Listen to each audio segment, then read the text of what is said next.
پیام آخرتون از اینجا به تمام جوامع بین المللی چی هستش که در مجمع دیپلماسی آنتالیا هست؟ بله، ما به همه جهان همی پیغام داریم که دیپلماسی یک ضرورت هست و نه ضرورت تنها کشورهای کمزور و غریب، بلکه ضرورت کشورهای بزرگ هم باید داشته شود و همچنان از راه دیپلماسی کار استفاده تجاوز و استفاده نظامی نشود، بلکه از راه دیپلماسی در امنیت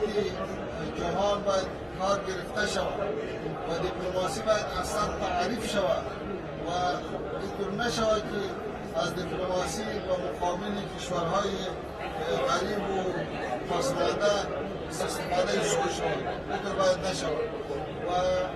ما یک پیغام دیگه داریم که تجار کشور و شمول امریکا و ناتو در افغانستان بود و در افغانستان نتوانست که امنیت تامین کنه و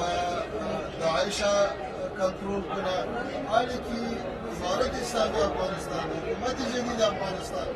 در افغانستان امنیت بی‌مثال تامین کرده و مراکز داعش از بین برده، حقی مردم افغانستان جور میشه